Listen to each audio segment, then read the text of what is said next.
Now let's record transaction C. On May 8th, advertising bill was received but unpaid for $800. So step one, and for step one we'll need our chart of accounts. Which two accounts are affected?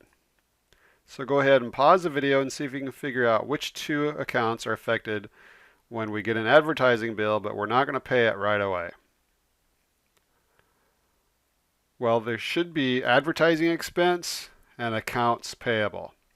Let's start with advertising expense. So which category does advertising expense belong to? Well, obviously, that's an expense. Step 3, is the account increasing or decreasing? Do we have more expense or less expense? We obviously have more, so it's increasing. So then we need to consult our accounting grid, and if an expense is increasing, is that a debit or a credit? That's a debit. So we know automatically that the other account must be a credit. So what did we say the other account was if we receive an advertising bill but we're not going to pay it yet? Well, we owe this money. So that's a liability called accounts payable. Which category does accounts payable belong to? I just spoiled the answer by telling you. It's a liability. So is accounts payable increasing or decreasing? Do we have more debt or less debt? Obviously, we have more debt, so it's increasing. And then let's look at our accounting grid. If accounts payable is increasing, which is a liability, is that a debit or a credit?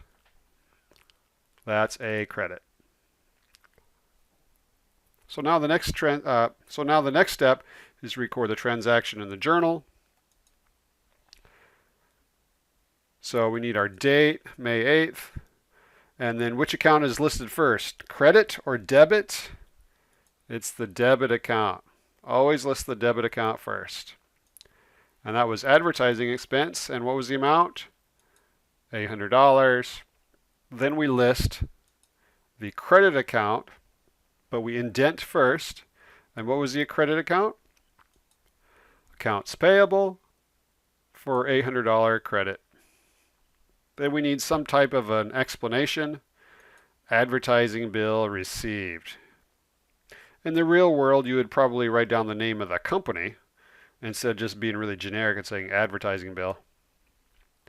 So then we need to get out our ledger in the form of T accounts, and we need to post the $800 advertising expense and $800 to accounts payable. So let's start with the debit first. The debit was advertising expense. So we're going to put a C for transaction C, $800 on the debit side, meaning it was going up. And then accounts payable is also going up, which means it's a credit for $800. And then our last check for this transaction, do our debits equal our credits? Well, we have a debit for $800 and we have a credit for $800. And remember, the reason we always double check this again is it's easy to put the debit or credit amount on the wrong side when you're posting from the journal to these T accounts, which represent the ledger.